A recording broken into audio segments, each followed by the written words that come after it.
میں مسلسل اس بچی اور اس لڑکی کے بارے میں سوچ رہا تھا۔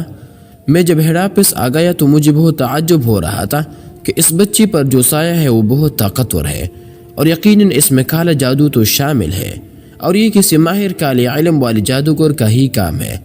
ندیم سو چکا تھا اور اب رات کے 5 بج رہے تھے۔ سردی بھی بہت زیادہ تھی اور درجہ -10 پر تھا، اور میں بس اپنے سامنے دیگر ریکارڈنگ دیکھنے میں مصروف تھا کہ ایک ہوا نے جیسے میرے جسم کے انگوں کو چھو لیا ہو۔ میں تھوڑا سا پہلے ہی ڈرا ہوا تھا اور اس ہوا نے مجھے اور ڈرا دیا تھا۔ میرے رونگٹے کھڑے ہو گئے تھے اور اس بزرگ عورت کا وہ بیانگ چہرہ میرے آنکھوں کے سامنے بار بار آ رہا تھا، اور اس وقت میں ایک لڑکی کے گھر میں ہونے والے پیرانارمل ویڈیو کو دیکھ رہا تھا، اور میری پوری توجہ اسی طرف تھی۔ میں نے اپنا کام مکمل کرنا تھا اور آج کا دن بس میرے لیے گزارنا خاصا مشکل ہو رہا تھا۔ ابھی میں تقریباً 15 منٹ ہی پوری توجہ سے گزرے ہوں گے کہ اچانک کسی چیز کے گرنے کی آواز آئی، اور ایک ہی سیدھ میں ہر طرح کی چیز کی بجنے کی صاف آواز آ رہی تھی۔ میں نے پھر ہمت کر کے دیکھا تو وہاں کوئی بھی نہیں تھا۔ پھر ایک باری جیسی کسی لوہے کو گھسیٹنے کی آواز سنائی دی۔ اس بار کی آواز زیادہ باری تھی، مگر دیکھنے پر پھر بھی کچھ نہیں ملا۔ پھر زوردار چیخ کی آواز سنائی دی اور سفید روشنی بہت زیادہ وہاں سے تیزی سے گزری تھی۔ میں تو اب ان چیزوں کا عادی ہو چکا تھا، بس اس ہیڈ کوارٹر میں رہتا اور جب کسی کو ضرورت ہو تو ان کے مدد کو نکل جایا کرتا تھا۔ آج تو میں تک بھی گیا تھا تو سوچا کہ واش روم جا کر منہ ہاتھ ہی دھو لوں کہ تھوڑا آرام آ جائے، تو میں واش روم کی طرف بڑھا۔ صابن سے ہاتھ صاف کرتے ہوئے اکثر میرا معمول یہ ہوتا تھا کہ میری نظر شیشے پر ہوتی تھی، اور آج بھی تھی، مگر پھر وہی منحوس چہرہ میرے آنکھوں کے سامنے آ گیا۔ میں اب کام چکا تھا، مگر اب کے بار وہ مسکرا بھی رہی تھی اور مجھے غور سے دیکھ بھی رہی تھی اور میرا نام بھی پکار رہی تھی۔ اب تو اس طرح لگ رہا تھا جیسے وہ مجھے کچھ بتانا چاہتی ہو، کیونکہ اس کا بار بار میرے سامنے آنا محض کوئی اتفاق نہیں تھا۔ ایسا تب ہی ہوتا تھا جب کوئی دوسرا ہم سے رابطہ قائم کرنا چاہتا ہو۔ میں نے جب زیادہ غور کیا تو آنکھیں دھندلا گئی اور وہ چڑیل نما عورت اچانک پھر سے غائب ہو گئی۔ پھر شیشے سے خون بہتا ہوا نظر آیا، پھر غائب ہو گیا۔ پھر سیٹی کی آواز بجنے لگی۔ میں نے جلدی سے اپنے ہاتھ صاف کی، منہ دھویا اور وہاں سے باہر آ گیا، اور اب کے بعد میرے طبیعت میں نمایاں فرق محسوس ہوا کہ جیسے میں بہت بیمار ہوتا جا رہا ہوں اور میرے ذہنی کیفیت بھی ساتھ نہیں دے رہی ہے۔ خیر، اب رات گزارنی تھی اور صبح بہت کچھ پتہ کرنا تھا۔ بس سوتے جاگتے میں ہی ساری رات گزر گئی۔ صبح ہوئی تو مجھ سے انتظار نہیں ہو رہا تھا۔ میں بس اس بچی اور اس لڑکی کی سوچوں میں گم تھا کہ آخر ماجرا کیا ہے۔ ندیم بھی اٹھ گیا تھا۔ اس نے اچھا سا ناشتہ تیار کر رکھا تھا، اور میں نے اسے سختی سے منع کیا تھا کہ کسی بھی قسم کا حرام گوشت نہیں ہونا چاہیے، کیونکہ یہ حرام گوشت بننا عام روایت میں سے ہے، اور ندیم میرے اس بات پر خاص عمل کیا کرتا تھا۔ آج بھی ناشتہ میں 3 ڈبل روٹی کے سلائس، فرائی انڈا اور بھی بہت سی چیزیں کا بھی موجود تھی۔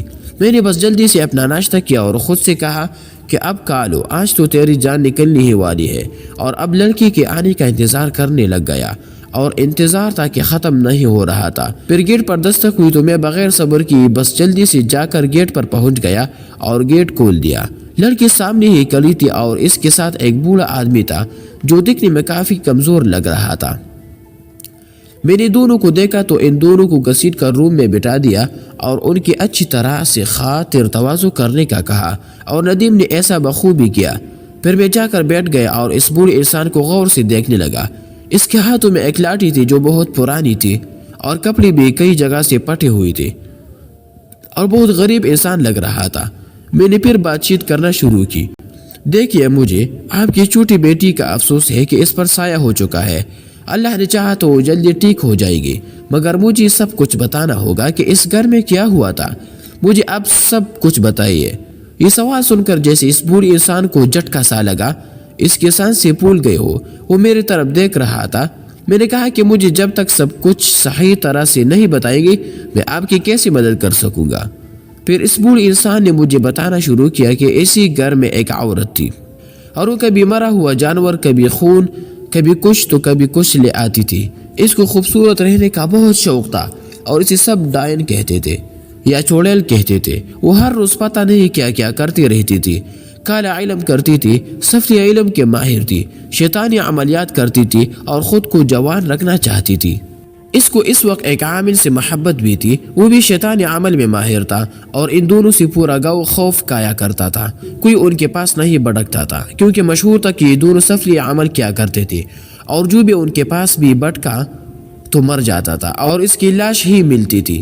اس وقت ہمارے علاقے کے حاکم وقت تک یہ بات پہنچی تو اپنے چند آدمیوں کے ساتھ آ گئی، کیونکہ پورے علاقے میں اس وقت جہاں بھی جادو دیکھتے تھے ان سب کو قتل کر دیتے تھے، وہ ان کو وچ کہتے تھے، اور یہ حاکم وقت ان کا جلاد تھا، اور وہ اب یہاں آ رہا تھا، اور موقع پر ہی ان دونوں کو پکڑ لیا گیا اور انہیں آگ سے جلا دینے کا حکم دے دیا گیا۔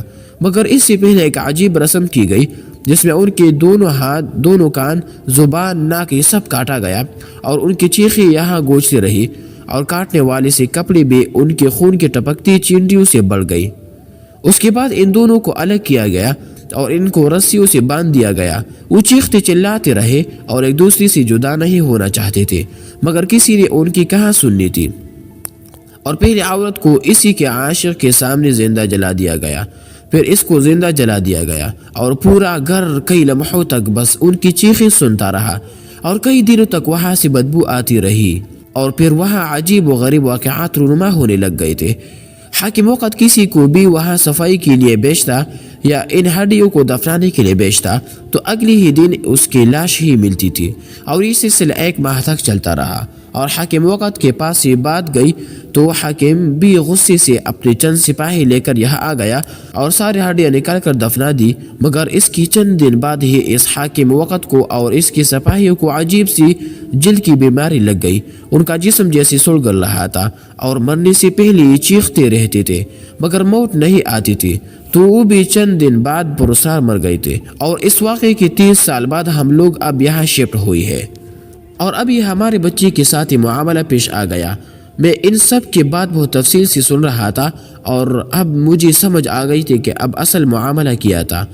میں جب کل ان کے گھر کے اندر داخل ہوا تو مجھے وہ باری پن اور کسی کی موجودگی کا بخوبی اندازہ ہو گیا تھا۔ میں نے بوڑھے انسان کو کہا کہ کیا آپ وہ جگہ جانتے ہیں جہاں اس کی ہڈیاں دفن ہے؟ تو انہوں نے جواب دیا کہ ہاں ہم جانتے ہیں۔ بس پھر میں نے اپنا سارا سامان لیا اور ان کے ساتھ نکل پڑا۔ جب میں اپنے ہیڈ آفس سے نکلا تو محسوس ہوا کہ مجھے چھت سے کوئی دیکھ رہا ہے، تو میں نے چھت پر دیکھا تو وہی بزرگ خاتون شیطان چڑیل مجھے ہاتھوں سے بلا رہی تھی، اور یہ منظر تو بے حد خوفناک تھا۔ میں نے زبان پر ورد کرنا شروع کر دیا اور اس جگہ دوبارہ نہیں دیکھا، اور میں چل پڑا۔ راستے میں مجھے ٹھنڈے پسینے آنے لگ گئے تھے، اور میرے دماغ میں کئی قسم کے سوالات تھے جن کا میں نے آج تو جواب لینا ہی تھا۔ پھر اب گھر بھی آ گیا تھا۔ اب میں اس گھر میں ابھی داخل ہوئی ہوا تھا تو اس بچی نے زور زور سے رونا شروع کر دیا، اور اس کے رونے کی بہت بیانک آواز آ رہی تھی، اور اس مرتبہ گرج بہت زیادہ تھی۔ اس نے اپنی طاقت سے میز اٹھا کر باہر پھینک دیا تھا، اور وہ صرف ایک ننھی سی بچی تھی، اس میں اتنی جان کہاں تھی؟ تم پھر آ گئی، یہاں سے دفع ہو جاؤ، آج یہ بچی اور سب مرے گے، سب ہی مرے گے۔ مگر اس کی آواز کسی باری مرد کی طرح تھی، مرد بھی اس طرح سے بات نہیں کرتے ہیں، اور وہ بچی اب کسی اور زبان میں بولنا شروع ہو گئی۔ اس کی آنٹی اور انکل سے اسے آ کر پکڑ لیا تھا۔ اس کا یہ کچھ کہنا ہی تھا کہ گھر کی کئی چیزیں گرنے لگ گئی، الماریاں ہلنے لگ گئی، گھر کے سارے برتن گر گئی، یہاں تک کہ پچھلے کمرے کی چھت تک گر گئی اور سامان گرنے لگ گیا۔ میں نے جلدی سے اس بچی پر قابو کرنے کی کوشش کی تو اس بچی نے میرے گردن کے پاس اپنا ناخن چبا دیا، اور اب وہ میری جان کی پیاسی تھی۔